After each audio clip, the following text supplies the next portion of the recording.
आज बच्चों हम क्वाड्रेटिक इक्वेशन 4.1 का अध्ययन करते हैं, क्लास 10th मैथ का। जांच कीजिए कि क्या निम्न द्विघात समीकरण है या नहीं। पहला क्वेश्चन है हमारा x + 1 का होल स्क्वायर बराबर 2x - 3। चलिए इसको कर लेते हैं। x + 1 का होल स्क्वायर 2x - 3, तो यहाँ हो जाएगा x² + 1 + 2x, यहाँ पर हो जाएगा 2x - 2 3 6। सब इधर ला देते हैं। x² + 2x - 2x + 1 + 6 बराबर 0। इससे कैंसिल हो गया। x² + 7। अब हम देखते हैं कि इसको हम ऐसे लिख सकते हैं, x² + 0 x + 7 बराबर 0। तो हम लिख देंगे ax² + bx + c बराबर 0 का रूप है, इसलिए यह समीकरण द्विघात समीकरण है।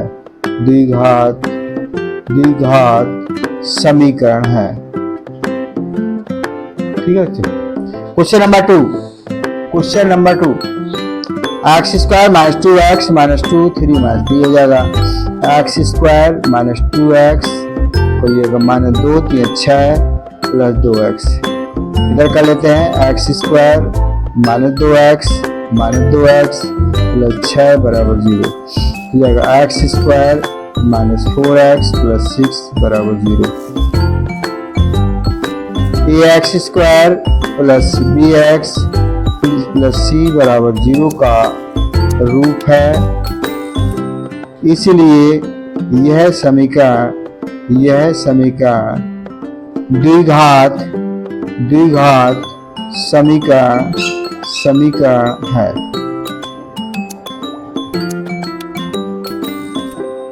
अगला क्वेश्चन है x - 2x + 1 बराबर x - 1 x + 3। गुणा कर लेते हैं। इसे गुणा कर x² - 2x + x - 2 x² - x + 3x - 3। अब देखिए x² से कट गया, हमारे पास बचा -x - 2, यहाँ बचेगा 2x - 3। सभी को ला देते हैं।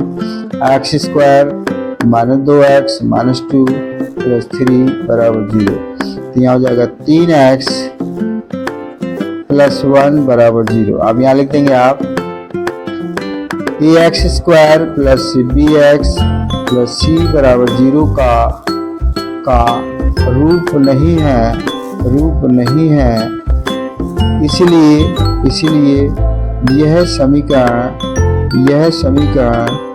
द्विघात समीकरण नहीं है। क्या नहीं है बच्चों? द्विघात समीकरण नहीं है। समझ में आ गया? चलिए अगला क्वेश्चन।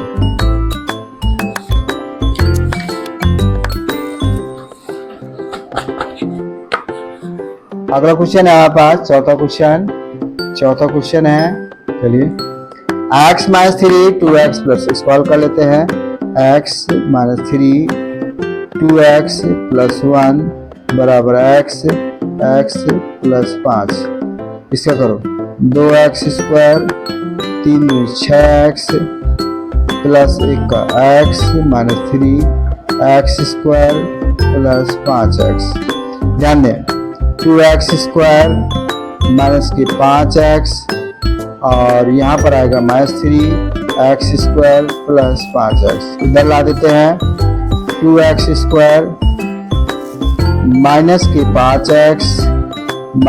5x और -3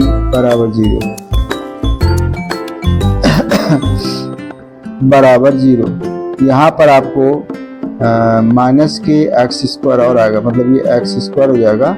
x² इधर करेंगे तो आपको होगा x² 10x - 3 बराबर 0।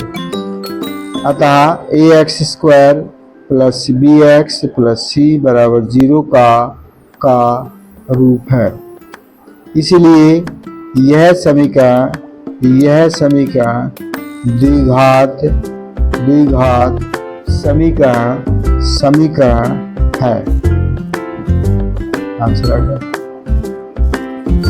नेक्स्ट क्वेश्चन है हमारा 2x - 1, पेन पकड़ते नहीं बनना है। 2x - 1 x - 3 x + 5 x - 1 से गुणा करते हैं। 2x² - x 3 दूनी 6x minus plus 3 x² plus 5x minus x minus 5। ध्यान दें 2x² माइनस के 7x plus 3 x² plus 4x minus 5। इधर ला देते हैं square minus x² 7x minus 4x plus 3 plus 5 बराबर 0 माइनस 11x प्लस 8 बराबर 0। लिख देंगे आप ax² plus bx plus c बराबर 0 का रूप है। इसीलिए यह समीकरण द्विघात समीकरण है। नेक्स्ट क्वेश्चन है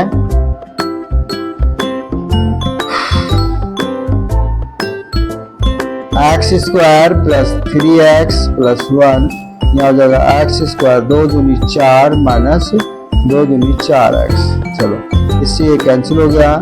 3x minus 4x plus 1 minus 4 बराबर 0।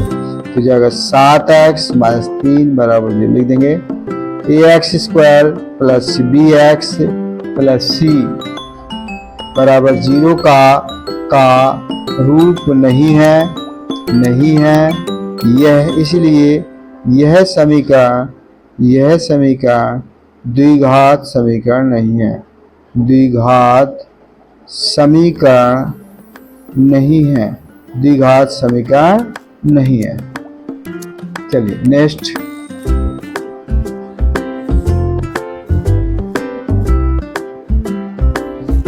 द्विघात समीकरण नहीं है। नेक्स्ट क्वेश्चन है 7th पार्ट इसका। 7th पार्ट x प्लस 2 का whole cube equal to x² minus 1। तो x प्लस 2 का होल क्यूब यहाँ है 2x² माइनस 1। ध्यान दें a cube plus b cube plus 3a into b a plus b बराबर आएगा। इसे गुणा कर लेते हैं 2x की पावर 3 माइनस 2x x की पावर 3 प्लस 8 प्लस 3 दूनी 6x और x प्लस 2 बराबर 2x की पावर 3 2x। x की power 3 plus 8 plus 6x² plus 6 दूनी 12x बराबर 2x cube minus 2x। x cube minus 2x cube plus 6x² plus 12x, इधर ला देते इसको 2x प्लस 8 बराबर 0। x की power 3 plus 6x² plus 14x plus 8 बराबर 0। तो हमारा आ जाएगा बच्चों ax² plus bx plus c बराबर 0 का रूप नहीं है। इसलिए यह समीकरण द्विघात समीकरण नहीं है। चलिए नेक्स्ट क्वेश्चन हमारा x cube minus 4x² minus x plus 1 a cube minus b cube minus 3 into a into b a minus b x cube minus 4x² minus x plus 1 x की पावर 3 2 दूनी 4 दूनी 8 6x x minus 2, x की power 3, 4x square minus x plus 1, x की power 3 minus 8 minus 6x square minus minus plus 6 दूनी 12x। देखिए इससे cut गया, अब पास आ गया minus 4x square plus 6x square, इसको इधर ला देते हैं, minus x minus 12x plus 1 plus 8 बराबर 0। यहाँ बचेगा 2x square minus 13x plus 9 बराबर 0। तो आपका आ जाएगा ax square plus bx plus c बराबर 0 का रूप है। इसलिए यह समीकरण द्विघात समीकरण है, द्विघात समीकरण। ठीक है बच्चों। अब हमारे पास क्वेश्चन है,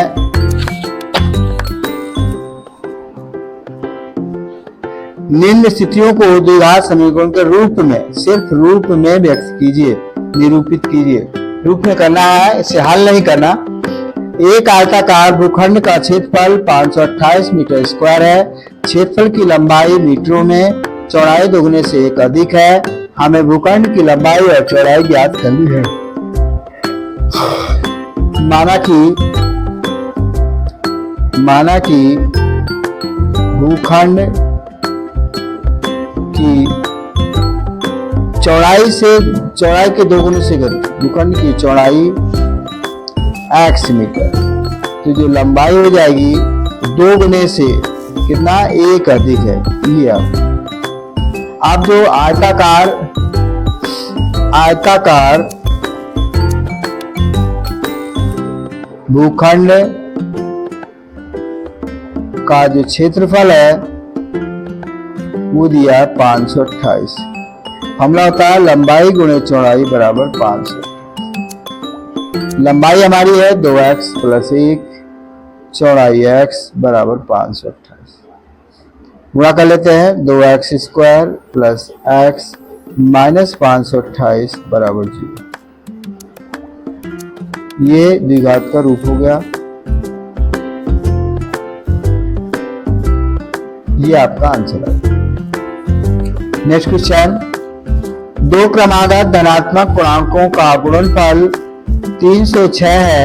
हमें पूर्णांकों को ज्ञात करना है।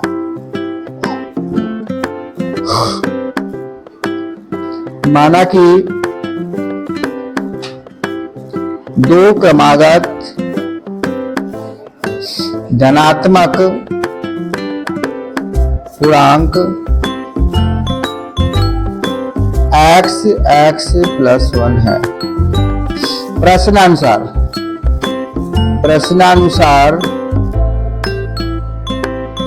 x गुणे x प्लस 1 गुणनफल 306 है। कितना बच्चों 306, गुणा कर लो। x स्क्वायर प्लस x बराबर 306, अर्थात x स्क्वायर x माइनस 306 बराबर 0। यही क्या हो गया बच्चों हमारा आंसर आ गया।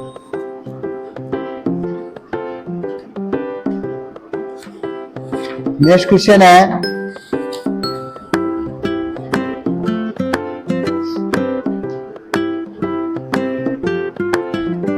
रोहन की माँ उससे 26 वर्ष बड़ी है। उसकी आयु वर्षों में का गुणनफल अब 3 वर्ष बाद 360 हो जाता है। रोहन की माना कि रोहन की वर्तमान आयु x वर्ष, कितना x वर्ष। तो रोहन की माँ की आयु कितनी हो जाएगी? रोहन की माँ की आयु हो जाएगी हमारी बच्चों 26 साल बड़ी है, मतलब x प्लस 26 वर्ष। अब करना 3 साल बाद, 3 वर्ष बाद रोहन की आयु कितनी हो जाएगी? रोहन की आयु हो जाएगी x प्लस 3 वर्ष।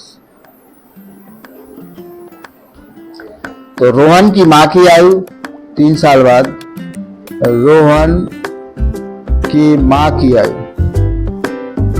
की आयु हो जाएगी x प्लस 26 प्लस 3, मतलब x प्लस 29 वर्ष। प्रश्नानुसार करांता गुणनफल x प्लस 3 गुणे x प्लस 29, वो कितना दिया है 360। कितना दिया बच्चों 360। देखिए अब गुणा कर लेते हैं। x स्क्वायर 3x 29x और 3 27 9 27 3 6 2 8 बराबर 360। x square 9 3 12 32x plus 87 minus 360 बराबर। अब इसे घटा देते हैं। 360 में से 87 कितना बचेगा 3, 15 में से 8 गए 7 2 273।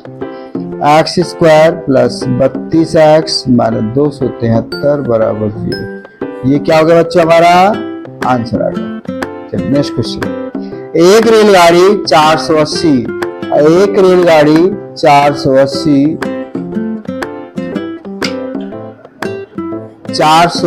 किलोमीटर दूर चाल से तय करती है।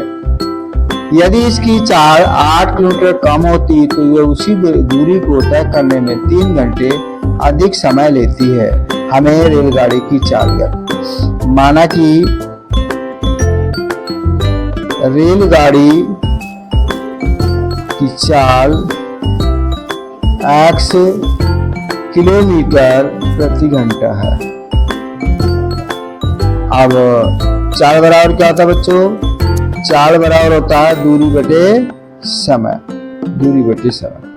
चलो जी चाल हमारा कितना है x, दूरी टोटल कितनी 480, समय कितना t। चलो तो हम ऐसा लिख सकते हैं t बराबर 480 बटे x। प्रश्नानुसार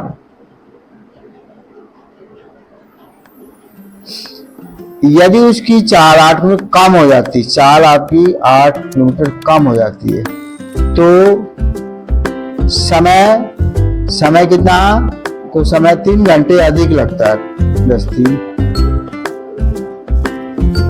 तो हमारे पास आ जाएगा x plus minus 8 t plus 3 बराबर 480।